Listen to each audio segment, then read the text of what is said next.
ನಿನ್ನೆ ಸಿಎಂ ಸಿದ್ದರಾಮಯ್ಯನವರು ಆಡಿದಂತಹ ಅದೊಂದು ಮಾತು ರಾಜ್ಯದಲ್ಲಿ ಹೊಸ ಕಿಚ್ಚನ್ನು ಹೊತ್ತಿಸಿತ್ತು. ಅದೇ ಕಿಚ್ಚು ಈಗ ಜ್ವಾಲಾಗ್ನಿಯಾಗಿ ಧಗಧಗಿಸ್ತಾ ಇದೆ. ಅದೇ ಕಿಚ್ಚು ಬಿಜೆಪಿಗೆ ಅಸ್ತ್ರವಾಗಿದೆ. ಅದೇ ಹಿಜಾಬ್ ಕಿಚ್ಚು. ರಾಜ್ಯದಲ್ಲಿ ಮತ್ತೆ ಜೋರಾಗಿದೆ ಹಿಜಾಬ್ ಯುದ್ಧ. ಹಿಜಾಬ್ ರದ್ದು ಆದೇಶವನ್ನ ವಾಪಸ್ ಪಡೆದ ಸರ್ಕಾರದ ವಿರುದ್ಧ ವಿಪಕ್ಷಗಳು ಮುಗಿಬಿದ್ದಿದೆ. ಲೋಕಸಮರಕ್ಕೆ ಹಿಂದುತ್ವದ ವಿರುದ್ಧ ಸೆಟೆದು ನಿಲ್ಲುತ್ತಾ ಕಾಂಗ್ರೆಸ್ ಅನ್ನುವಂತಹ ಪ್ರಶ್ನೆ ಮುನ್ನೆಲೆಗೆ ಬಂದಿದೆ. ವಿಧಾನಸಭೆಗೆ ಸಾಫ್ಟ್ ಹಿಂದುತ್ವ, ಲೋಕಸಭೆಗೆ ನೇರ ಫೈಟ್.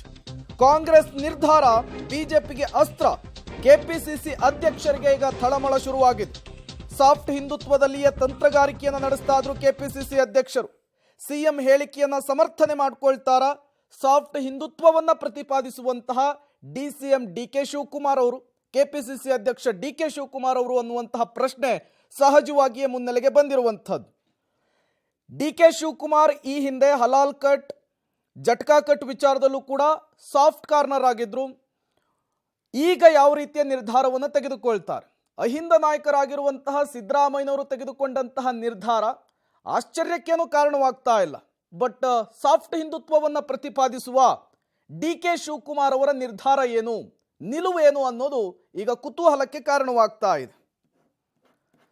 ಮತ್ತಷ್ಟು ಡೀಟೇಲ್ಸ್ ಅನ್ನು ಕೊಡ್ತಾರೆ ನಮ್ಮ ಪೊಲಿಟಿಕಲ್ ಬ್ಯೂರೋ ಹೆಡ್ ರವೀಶ್ ನೇರ ಸಂಪರ್ಕದಲ್ಲಿ ಜಾಯಿನ್ ಆಗಿದ್ದಾರೆ.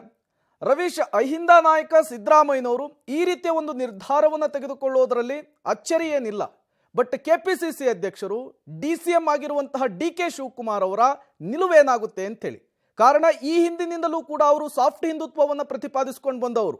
ಈಗ ಅವರ ನಿರ್ಧಾರ, ನಿಲುವು ಪಕ್ಷದ ಮೇಲೆ, ಲೋಕಸಮರದ ಮೇಲೆ ಯಾವ ರೀತಿಯ ಇಂಪ್ಯಾಕ್ಟ್ ಆಗುತ್ತೆ ಅಂತ ಹೇಳಿ ರವೀಶ್.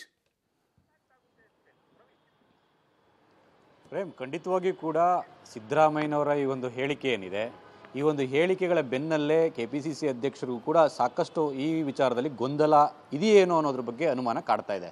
ಯಾಕೆಂದರೆ ಸಿದ್ದರಾಮಯ್ಯನವರು ಪದೇ ಈ ರೀತಿ ಹೇಳಿಕೆಗಳನ್ನು ಕೊಡ್ತಾ ಇರ್ತಕ್ಕಂಥದ್ದು, ಅಲ್ಪಸಂಖ್ಯಾತರ ಪರ ಕೊಡ್ತಾ ಇರ್ತಕ್ಕಂಥದ್ದು ಕಾಂಗ್ರೆಸ್ಗೆ ಸ್ವಲ್ಪ ಮಟ್ಟಿಗೆ ಏನಾದರೂ ಈ ಒಂದು ವಿಚಾರದಲ್ಲಿ ಕ್ಲಾರಿಟಿ ಬರೋದಕ್ಕೆ ಸಾಧ್ಯ ಆಗಿಲ್ಲ ಅನ್ನೋದು ಕೂಡ ಸ್ಪಷ್ಟವಾಗ್ತಾ ಇದೆ.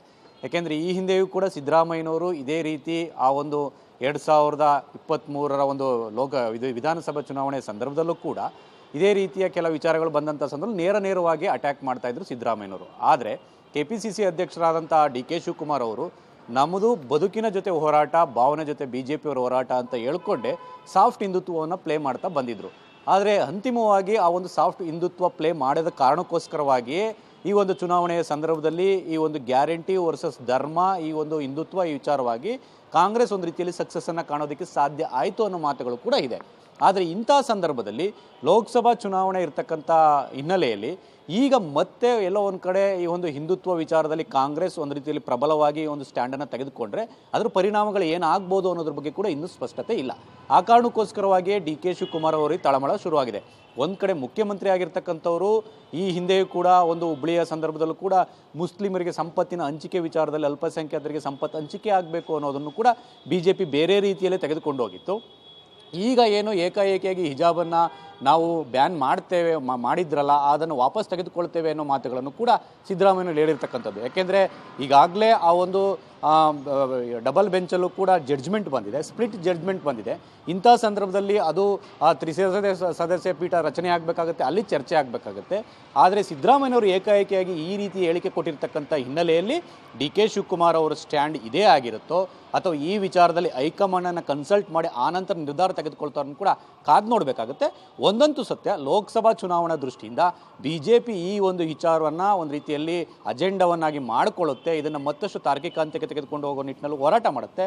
ಆದರೆ ಕೆಪಿಸಿಸಿ ಅಧ್ಯಕ್ಷರು ಮಾತ್ರ ಯಾವ ನಿಲುವನ್ನು ತೆಗೆದುಕೊಳ್ತಾರೆ ಮತ್ತು ಕೆಪಿಸಿಸಿಯ ನಿಲುವೇನು ಅನ್ನೋದು ಕೂಡ ಸ್ಪಷ್ಟವಾಗಬೇಕಾಗುತ್ತೆ. Prem. Okay, thank you Ravish ತಮ್ಮೆಲ್ಲ ಮಾಹಿತಿಗಾಗಿ.